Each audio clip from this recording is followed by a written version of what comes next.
السلام علیکم ورحمۃ اللہ وبرکاتہ۔ محترم ناظرین، امید کرتا ہوں کہ آپ سب خیر و عافیت سے ہوں گے۔ الحمدللہ آج ہم نورانی قاعدہ کے آخری سبق میں داخل ہو چکے ہیں۔ پورے سفر میں آپ نے حروف، مخارج، مدہ، تجوید سب کچھ سیکھا، اور اب ہم پہنچے ہیں عملی زندگی کے 3 اہم موضوعات تک: اذان، اقامت اور سونے کی سنتیں۔ یاد رکھیں، نورانی قاعدہ ختم ہونا مقصد نہیں، مقصد ہے کہ ہم قرآن پڑھنے اور سنتوں پر چلنے والے بن جائیں۔ آج کا سبق آپ کی زندگی میں بہت فائدہ لائے گا انشاءاللہ تعالی۔ سب سے پہلے ہم اذان کے بارے میں سیکھیں گے۔ اذان صرف نماز کی اطلاع نہیں بلکہ اسلام کی عظیم ترین علامت ہے۔ اذان کے الفاظ، اس کی ترتیب، اس کا جواب دینے کا طریقہ سب سیکھیں گے۔ پھر ہم اقامت پڑھنا سیکھیں گے، جو نماز کھڑی کرنے کا اعلان ہوتا ہے۔ اذان اور اقامت کے درمیان جو چھوٹا سا فرق ہے وہ بھی آج ہم آپ کو آسان طریقہ سے سمجھ میں آ جائے گا۔ اور آخر میں روزانہ کی زندگی سے جڑا ہوا ایک اہم موضوع، سونے کی سنتیں۔ ہمیں کس طرح کروٹ لے کر سونا چاہیے، سوتے وقت کون سی دعا پڑھنی چاہیے، کون سی احتیاطیں کرنی چاہیے، یہ سنتیں انسان کی روحانی اور جسمانی حفاظت کا ذریعہ بنتی ہے۔ تو چلیے میں زیادہ کچھ نہ کہتے ہوئے سبق کو شروع کرتے ہیں۔ اذان و اقامت کے کلمات۔ محترم ناظرین، یہ اذان کے کلمات ہے جس کو ہم ہر نماز سے پہلے مسجد میں اذان دیتے ہیں، جیسے اللہ اکبر اللہ اکبر، اللہ اکبر اللہ اکبر، اشہد ان لا الہ الا اللہ، اشہد ان لا الہ الا اللہ، اشہد ان محمد رسول اللہ، اشہد ان محمد رسول اللہ، حی علی الصلاۃ، حی علی الصلاۃ، حی علی الفلاح، حی علی الفلاح، اللہ اکبر اللہ اکبر، لا الہ الا اللہ۔ یہ تھا اذان، جو پورے اذان کے جو کلمات ہیں یہ۔ لیکن فجر کی اذان میں تھوڑی سی فرق ہے۔ فجر کی اذان میں حی علی الفلاح کے بعد یہ کلمات کہنا پڑتا ہے: الصلاۃ خیر من النوم، الصلاۃ خیر من النوم۔ یہ دونوں چیز 2 مرتبہ کہا جائے گا۔ نوم بھی 2 مرتبہ کہنا چاہیے، اور اقامت میں حی علی الفلاح کے بعد، اور جب ہم نماز یعنی جماعت کھڑی کرنے سے پہلے، جماعت کھڑی ہونے سے پہلے حی علی الفلاح کے بعد قد قامت الصلاۃ، قد قامت الصلاۃ 2 مرتبہ کہنا چاہیے۔ الحمدللہ ناظرین کرام، یہ اذان اور اقامت کے بارے میں ہم نے سیکھا کہ اذان اور اقامت کے کلمے کیا ہوتے ہیں۔ اب ہم چلتے ہیں سونے کی سنتیں، یعنی سونے کی کچھ سنتیں ہیں، جیسا کہ ہم نے وعدہ کیا تھا کہ الحمدللہ شروع سے لے کے آخر تک نورانی قاعدہ کو پڑھیں گے، تو یہ آخری چیز ہے سونے کی سنتیں۔ چلیے جان لیتے ہیں سونے کی سنتیں کیا کیا ہوتے ہیں۔ نمبر 1، جلد سونے کی فکر کرے، دنیا کی باتیں نہ کرے۔ نمبر 2، با وضو سوئے، یعنی وضو کر کے سوئے، یہ سنت ہے، یعنی وضو کر کے سونا یہ سنت ہے۔ تیسری سنت، 3 مرتبہ بستر جھاڑ کر سوئے۔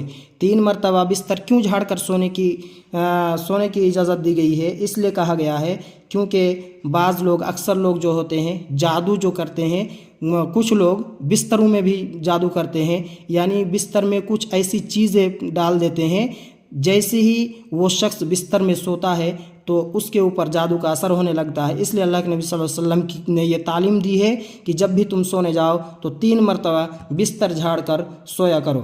تو یہ بہت اہم چیز ہے کہ آپ جب بھی سونے جائے تو بستر کو 3 مرتبہ ضرور جھاڑ کر سویا کرے۔ اور چوتھی سنت ہے کلمہ طیبہ پڑھ کر سوئے۔ یہ کلمہ طیبہ لا الہ الا اللہ محمد الرسول اللہ، یہ 3 مرتبہ یہ کلمہ طیبہ پڑھ کر سوئے۔ یہ فائدہ کیا ہے؟ اگر اللہ نہ کرے ایسا ہو، خدا نہ خواستہ اگر آپ کی موت ہو جاتی ہے اور اللہ رب العالمین کو آپ پسند آ جاتے ہیں تو آپ کا آخری کلمہ کلمہ طیبہ ہوگا، جو یہ آپ کے لیے بہت بڑی کامیابی کی راز ہوگی آپ کے لیے۔ پانچویں چیز تسبیح فاتحہ پڑھ کر سوئے، یعنی تسبیح فاطمہ پڑھ کر سوئے۔ تسبیح یعنی 33 مرتبہ سبحان اللہ، اور 33 مرتبہ الحمدللہ، اور 34 مرتبہ اللہ اکبر پڑھ کر سونا چاہیے۔ یہ دیکھیں ناظرین کرام، یہاں لکھا ہوا ہے سبحان اللہ 33 مرتبہ، الحمدللہ 33 مرتبہ، اللہ اکبر 34 مرتبہ۔ یہ بھی چیز پڑھ کر سونا چاہیے، یہ سنت ہے، ہمیں پڑھ کر سونا چاہیے۔ اور اگلا سنت ہے 6 نمبر، چاروں قل پڑھ کر ہاتھوں پر پھونک مار کر سارے بدن پر پھیرے، یعنی یہ بھی ایک سنت ہے۔ چاروں قل یعنی قل یا ایھا الکافرون یہ صورت، اور قل ھو اللہ احد یہ پوری صورت، اور قل اعوذ برب الفلق یہ صورت، اور قل اعوذ برب الناس یہ صورت، یعنی یہ 4 صورت کو قل کہا جاتا ہے۔ چاروں قل یعنی 4 صورتوں کو پڑھ کر بھی سونا سنت ہے، ہمیں پڑھ کر سونا چاہیے۔ ساتویں سنت جو ہے سورہ ملک الف لام میم سجدہ پڑھ کر سوئے۔ یہ قرآن مجید کی ایک صورت ہے، سورہ ملک 29واں پارہ میں، اور الف لام میم سجدہ 21واں پارہ میں ہے، یعنی 2 صورت ہے، سورہ ملک ایک ہے اور الف لام میم سجدہ۔ اگر توفیق ملتی ہے، اگر آپ کو پڑھنا آتا ہے تو پڑھ کر اگر سوتے ہیں تو یہ بہت اچھی بات ہے۔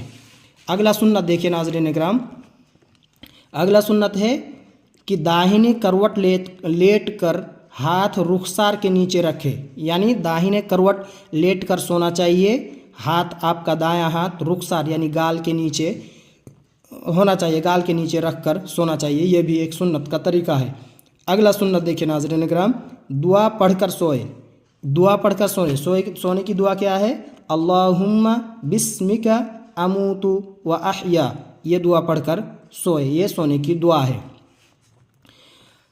اگلا چیز دیکھیے، اگر نیند نہ آئے تو یہ دعا پڑھے، یعنی آپ سو رہے ہیں، آپ کو نیند نہیں آ رہی ہے تو آپ اس وقت ایسے ٹائم پہ آپ کو یہ دعا پڑھنا چاہیے، اعوذ بکلمات اللہ التامۃ من غضبہ وعقابہ وشر عبادہ ومن ہمزات الشیطان وان یحضروہ، یہ دعا ہے جو ہمیں پڑھ کر سونا چاہیے، یعنی جب ہمیں نیند نہ آئے تو اس دعا کو پڑھنا چاہیے۔ اگلا چیز دیکھیں ناظرین اکرام،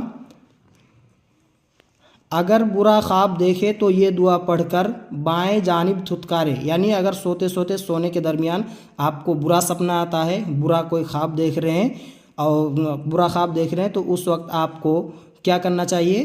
آپ کو بائیں جانب یعنی آپ کے بائیں طرف 3 مرتبہ تھتکار دینا چاہیے، تھو کر کے ہلکا سا تھتکار دینا چاہیے، 3 مرتبہ تھتکار دینا چاہیے، اور اس دعا کو پڑھنا چاہیے، اعوذ باللہ من الشیطان وشر ہذہ الرؤیا، 3 بار، اعوذ باللہ من الشیطان وشر ہذہ الرؤیا 3 بار، 3 سلائی سرما لگا کر سوئے، یہ بھی ایک سنت ہے۔ یہ بھی اس طریقے سے، مطلب یہ سونے کی سنتیں تھی جو ہم نے آپ کے سامنے بیان کیا، یہ بہت اہم ہے، جہاں تک ہو سکے اس پر عمل کرنے کی کوشش کرے۔